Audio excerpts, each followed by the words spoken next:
We should get going.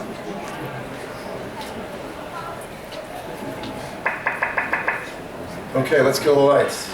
Is everybody seated, ready to go?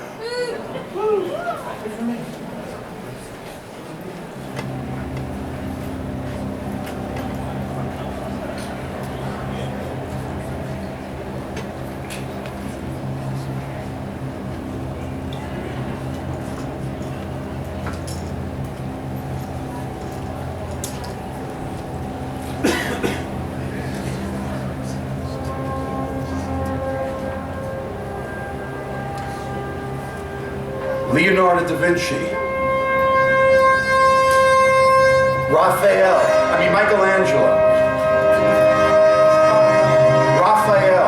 the great masters of the human figure from 500 years ago in the Renaissance. But what about our current masters of the human figure? Kurt Swan's Superman, Carmine Infantino's Adam Strange, Jack Kirby's Black Bolt. His figures were as godlike as they were manlike. Kirby, who is our comic book god of creation, just like Michelangelo, who had his Pietà. But what about Kirby's Pietà? What about the great comic artists like Wally Wood? And of course, Steve Ditko's Spider-Man. I will put up Michelangelo's David against Neil Adams' Superman as the greatest example of the human figure. Ladies and gentlemen, welcome to art and comic book art. My name is Arlen Schumer.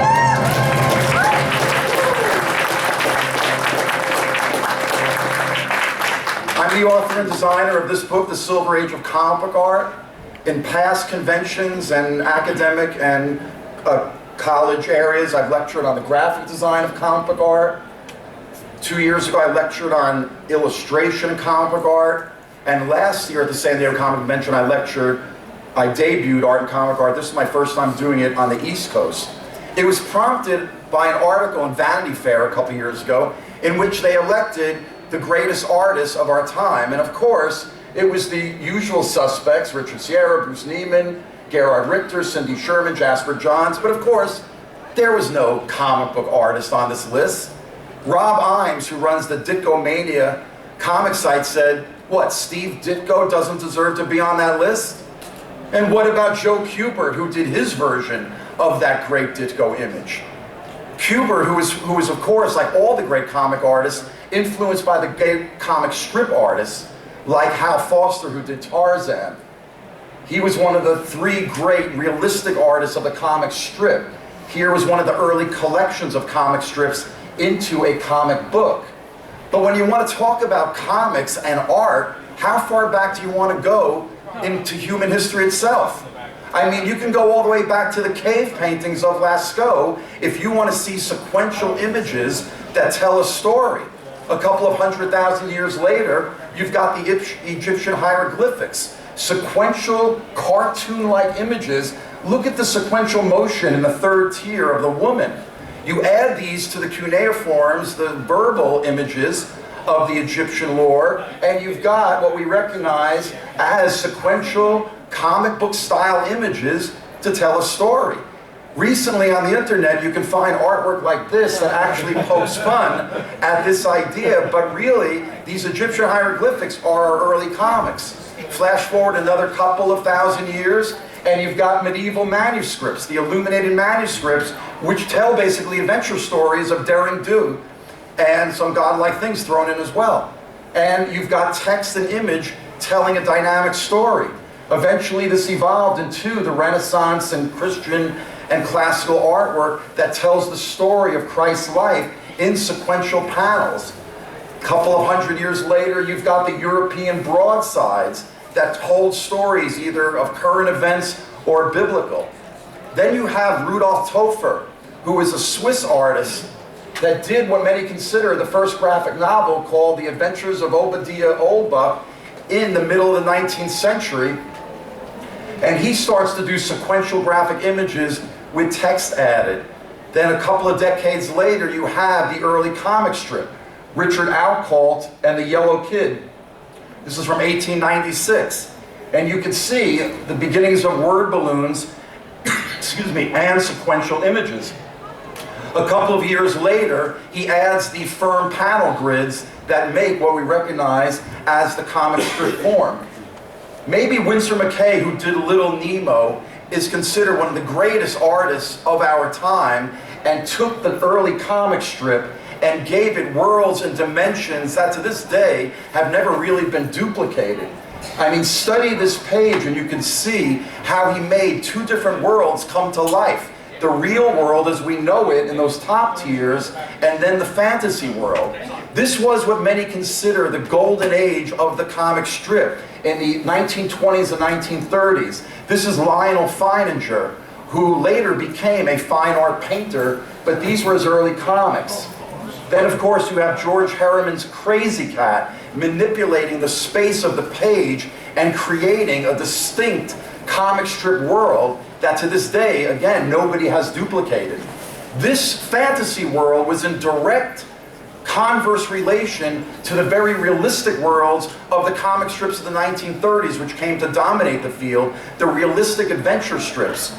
Hal Foster, after he did Tarzan, left to own his own strip, which became Prince Valiant, where on the giant Sunday comic strip page, he could really explode the space and come up with new forms of dynamism. Then you've got the second greatest realistic artist, Milton Caniff, who did Terry and the Pirates. He kept more to a gridded panel format versus the more open-ended formats that some of the other artists use. The third great artist of the comic strips who influenced the generation of comic book artists who came after was Alex Raymond, who created Flash Gordon. And it was Alex Raymond's Flash Gordon, if you look at that middle top panel in the late 1930s, that influenced, perhaps you've heard of him, this little character, that really kicks off the comic book. And tying in superhero art to comic book art is what happened in the beginning. Joe Shuster, the artist, that Superman symbol was originally supposed to be a police badge because the early work that Shuster did with his partner Jerry Siegel, Slam Bradley for early DC Comics, was a knockoff of the other great adventure strip of the day, Dick Tracy. Chester Gould brought in a more cartoony look to his art as opposed to the realism of the great three of Foster, Caniff, and Raymond. In this golden age of the comic strip, you had artists like Cliff Sterritt and Polly and her pals who experimented with the graphic form because they had a more cartoony style. Frank King, who did the strip Gasoline Alley, used the grid of the comic book page to show an entire scene that you would read panel by panel as a separate scene. Frank King, who experimented with pulling in fine art elements into the comic strip. But after the 1930s, the worlds of fine art and comic book art were distinct from each other, and comic strip art as well. It wasn't until 1956 that an English artist named Richard Hamilton created this really small collage. That image is about this big, and it's a collage, not a painting, made up of advertising images and pieces that an American artist friend of his sent him to England. And it's considered the first pop art piece of art, not really a painting. It's called pop art because of the giant Tootsie Pop that the weightlifter is holding in the center. But if we look closely in the center there, what do we see but a young romance comic from the 1950s? So comic book art and pop art were linked right from the start. Young Romance was created by the team of Joe Simon, who is a writer and an inker and an artist himself, and that's Jack Kirby there. 10 years before, here they're shown working for DC Comics in 1940, doing a boy strip called The Boy Commandos. They're a little better known because in the spring of 1941, a year before America goes into World War II, they create Captain America as a way of elevating American consciousness to what was happening in Europe. Because America was isolationist at the time. They didn't want to fight Europe's war. So they create Captain America. He becomes an overnight sensation. The very first image, of course, he's punching Hitler. And then in the 1950s, Simon and Kirby get together on their own, and they create overnight the entire genre of romance comics. This is the house ad from 1950 that the Richard Hamilton got that young romance comic for his pop art painting. After Kirby left Simon, he teams up with the writer and editor Stan Lee in the late 1950s. They go on to create a bunch of monster comics with names like Fin Fang Foom. But then in 1961, they co-create the foundation comic of the Silver Age and of modern comics with the first issue of the Fantastic Four. The interesting thing about 1961, the year this appeared, is that earlier in the spring, a young commercial artist designed a couple of window displays for the department store Bonwit Teller, and that artist's name was Andy Warhol. He made paintings like this, based on comic book panels that looked like this. That is the artist Kurt Schaffenberger, who did Lois Lane for about 20 years for DC Comics. You know, that one cover will tell you everything you need to know about how DC approached women, sex. Yeah, I see you're laughing over there. I know what. But we love Kurt Schaffenberger because he is not only one of the great Superman artists, but you can't think of Lois Lane without thinking of Kurt Schaffenberger. And it's his Superman that Warhol used. And you can see in this poster of a recent retrospective, they still go back to this image as a part of Warhol's early career. At the same time, in the spring of '61, he's taking images like this, which are paintings of the Batman logo. The closest comic book I could find to that year was the year before this issue, which had that red Batman logo, which maybe Warhol used in his piece. You can see in a modern retrospective, once again, he still returns to these early comic book and comic strip paintings. He also did comic strip people like Dick Tracy and Popeye. Well, right after he did these in the spring of '61, an artist friend of his invites him over to the studio of a young painter that was on the rise. His name was Roy Lichtenstein. And he had paintings like this of Popeye and Mickey Mouse. Well, these were before he became more well-known for the comic strip paintings. But Warhol took one look at that Popeye and the Mickey Mouse and said, you know, this guy's doing comic strips better than I'm doing. And that's why Warhol went on to do these images like the Campbell soup can and the Brillo boxes with that cold silkscreen look. But years passed, Warhol never lost his love for comics. In the wake of the Batman TV show in '66, he did a spread for Esquire magazine where he dresses up as Robin and Nico is Batman. In the '70s, he does one of his Superman silkscreens, which appeared in the Museum of Modern Art's retrospective catalog in 1989, 2 years after Warhol died. Well, in that catalog, I noticed small collages, not paintings. These were about 11 by 14 inches, and they're using comic book panels that are pasted on canvas, splattered with some watercolor paint, and they're dated 1960. Now look at this one. Comic book panel, same thing, signed and dated 1960. Well, there's only one problem with this when I took a look at these.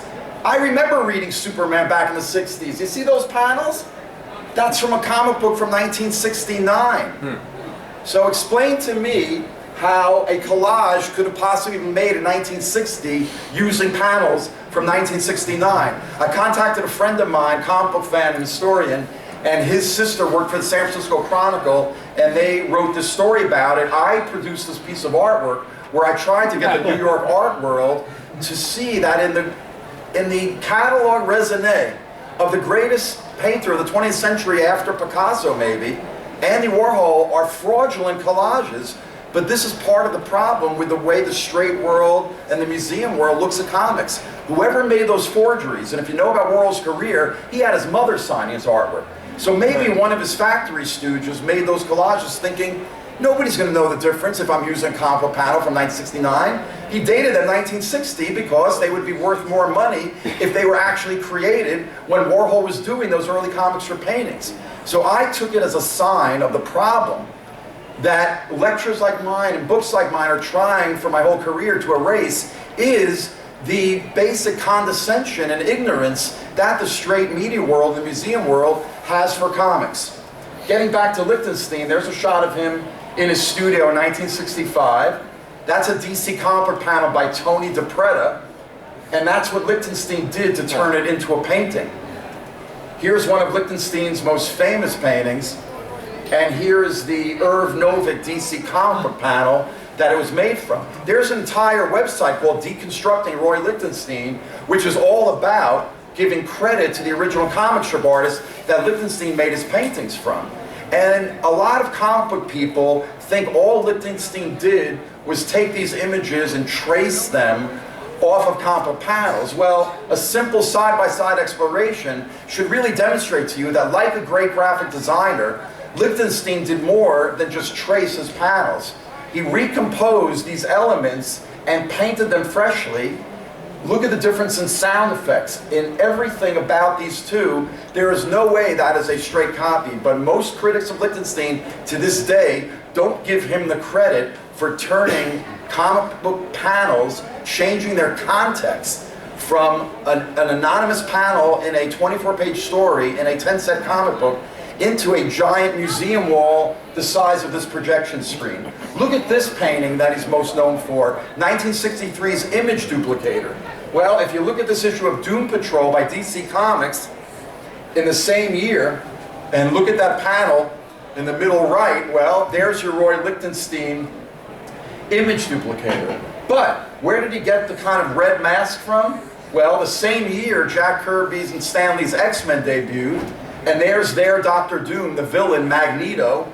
And when you combine that, there you have your Lichtenstein Image Duplicator.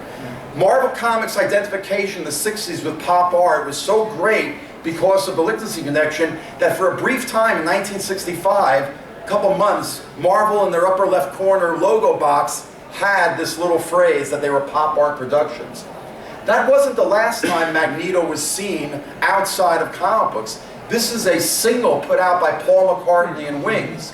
And for the younger people out there, that was the band Paul McCartney was in after the Beatles. Well, and if you don't know the Beatles, well, we'll talk about that later. But yeah, here's a shot from a 1974 Paul McCartney and Wings concert. There is Linda McCartney on the right. There's Paul at the keyboards. That art is not actually by Jack Kirby, that's by George Tuska, but all of the Marvel artists after Kirby, more or less, were working in Kirby's bold, dynamic style. But McCartney was a big fan of Jack Kirby. Here he is after the show, giving Kirby a cake to thank him. Now it's interesting because you can look at Lennon McCartney in the 60s as the Lee and Kirby of rock and roll, or you can look at Lee and Kirby as the Lennon McCartney of rock and roll, because what they did for comics was similar in the 60s to what the Beatles did for rock and roll.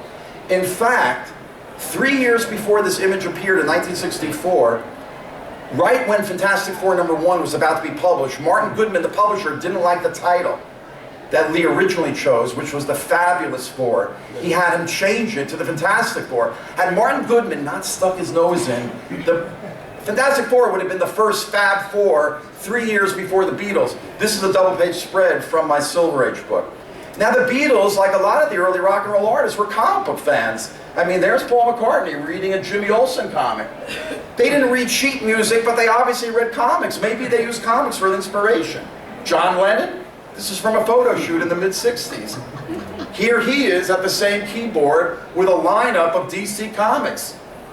I mean, you tell me, were comics an inspiration for some of the greatest rock and roll ever produced? They were obviously DC comic fans as well. That's a typical Mort Weisinger era DC comic that they probably read. That's from 1960. If we go up close, what do we see here but the inspiration for the third early great pop artist who used comics named Mel Ramos. But again, if you look at his version, even though Superman's just standing still, I see it as kind of flaccid. Compared to the Kurt Swan original, even standing still, you felt the grace and the power of his Superman. Kurt Swan, the baby boomer Superman. This is the Superman we think of when an entire generation thinks of Superman. There's a nobility, there's a grace there that you don't see. In Kurt Swan's greatest work, there's almost a Rockwellian look to his work, a very all-American kind of thing. And yet at the same time, when you see an image like this, I think of the 14th Station of the Cross. This is a modern version for a Catholic church in Philadelphia based on the great bronze doors by Ghiberti. But that's what I see when I see that image.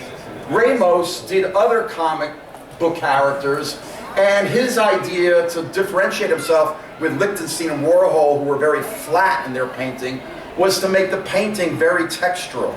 Here's a shot of one of his exhibits, and he painted other commercial pop icons. If you come down the hallway from that exhibit, what do we have here but a painting called The Trickster? Now, The Trickster was recently put up for auction by Bonhams, and I think it fetched somewhere between $500,000 and $700,000. But where did Mel Ramos get this image of The Trickster from? That comes from a cover of a Carmine Infantino Flash comic from 1963. All Ramos really did was change it from a fishing pole to some jewels. I feel Lichtenstein was much more transformative in what he did with his panels. Ramos, of the three, Warhol and Lichtenstein, really didn't change the art the most. Infantino, of course, was the great Flash artist. Out of all the characters he's associated with at DC Comics, which I've ghosted behind the type here on the right, it's the Flash that he's most connected with because it was his depictions of speed on a two-dimensional plane that to this day have gone unduplicated. They're almost like graphic icons for motion. Infantino said every issue he had to come up with another way of portraying motion. When I see that image on the left, I think of this famous painting by Marcel Duchamp from 1912 called Nude Descending a Staircase, which is considered one of the greatest examples of motion on a two-dimensional flat plane. Well, I feel that way about Carmine Infantino's two-dimensional depictions of motion on a flat plane. Just as beautiful as Hokusai's Great Wave at Kawananga. And this is something, an image you've seen, and I find the Infantino Flash just as beautiful and just as evocative as that great painting. I love Infantino's suburban, modern, early 60s homes right out of the California modern architecture of the day. And if you look at interior designers of the day, it's echoed in Infantino's interior designs. This character, his name is Adam Strange.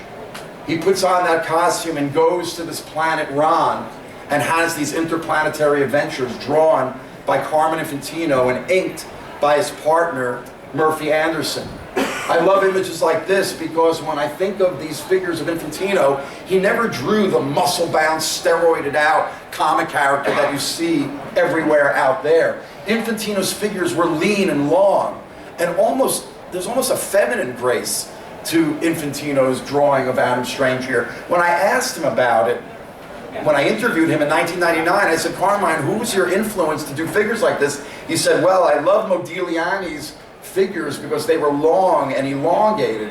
And you can see in this image echoed in an Infantino Adam Strange panel. Look at this image of Adam Strange suspended in space. He said Degas was an influence on his work, and you can see that even though the image is frozen, you can feel the motion. At the same time, a panel like this by Infantino that I just love, he said was influenced by a Chinese painter named Chai Chen, who would paint landscapes and put a tiny figure somewhere in the landscape. Speaking of landscapes, look at this beautiful, sensitive image by Infantino Anderson. This panel is like 2.5 inches big in the comic book. But when you blow it up like this, and my dream one day is to have an IMAX screen behind me and an audience like Martin Luther King's 63 speech, because these images presented that size. You don't need to repaint them like Lichtenstein. Just present them as is, Ben-Day dots and all. At the same time, look at Infantino's vision of futuristic architecture. Very unique and stylized. Again, very different from what was happening over at Marvel Comics with the work of this guy. This is the last panel in the very first Spider-Man story. It's maybe the size of a postage stamp. Of course, that's by the great artist Steve Ditko. When I look at that image blown up this big, it reminds me of the German Expressionist movie, The Cabinet of Dr. Caligari. If anybody's seen that, I think they just released a kind of a DVD remastered version of it. But that's what I see when I look at some of Ditko's art. Of course, he's much more well known for his action adventure strip Spider-Man, and the costume design, maybe the most creative costume in the history of comics. It's that costume that was so beautifully translated by the films that made Spider-Man come to life and really kick off the success of the movies we have today. And the reason why Spider-Man is such a success is because of that design by Steve Ditko, which is basically the logo of Marvel Comics, as much of a logo as the Mickey Mouse ears are to Disney. Yeah, meditate on this image for a while. The other great character Ditko creates at Marvel is Doctor Strange, master of the mystic arts. If you were reading comics in 1963, this is the image you saw about a young doctor and his aged mentor. If you were watching television, you saw a young doctor and his aged mentor in Ben Casey. This is how comics were years ahead of the rest of the American culture to this day. The interdimensional worlds Ditko created influenced an entire generation that later became the psychedelic rock and roll poster school. This is one of the first rock and roll posters for the Doors in 1967. Every one of the psychedelic artists credited images like this by Steve Ditko for the psychedelic art they were producing. Look at how this image so perfectly echoes the very first legal LSD festival in January of 1966. Ken Kesey would run these acid tests where people would drop LSD. But look who's in the center there. Yeah, that's Jack Kirby's Thor. The early counterculture loved the Marvel Comics characters because they were super anti-heroes. Thor had his father, the regal Odin. That's where I got Kirby's Pietà from, which to me, if you show it to the aliens, along with this image, without 500 years of art history telling them one was better than the other, I think they would think, hey, two good images of an Earth parent mourning their dead child. Kirby would reach into antiquity for images like this to make his images of Thor that look like this. He would also reach into the current culture, like the sword and sandals epics of Hercules, and turn him into his Hercules. Kirby's characters were godlike.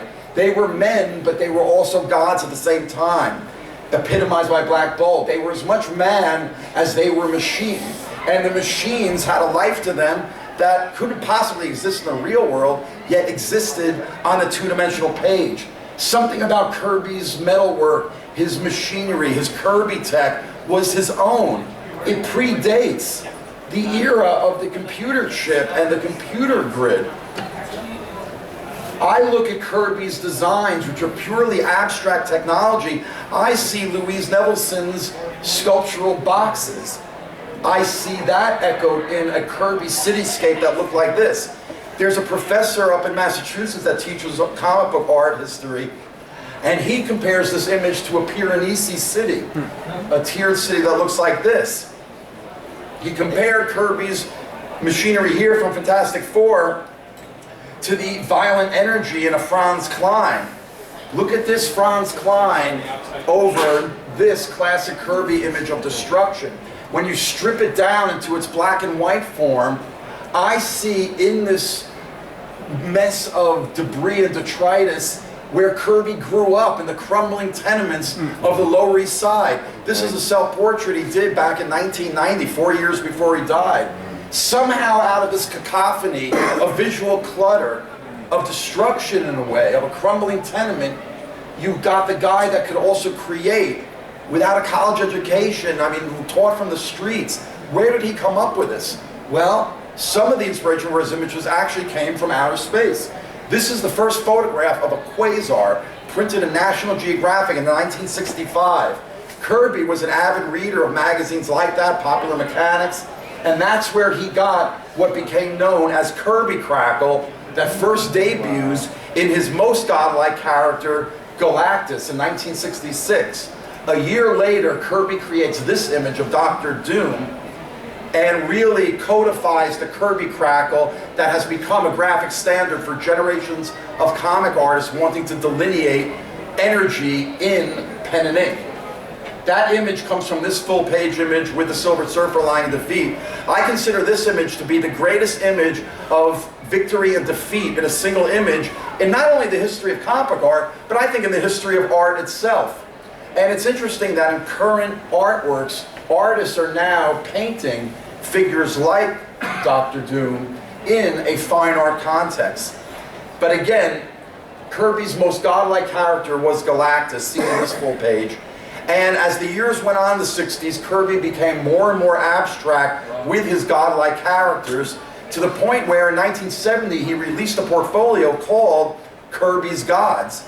And in these images, which were black and white pen and ink, it's a little abstract, but there's God's face there in the beard in the upper left corner. You can really get a sense of what Kirby felt about God and his creation, Earth.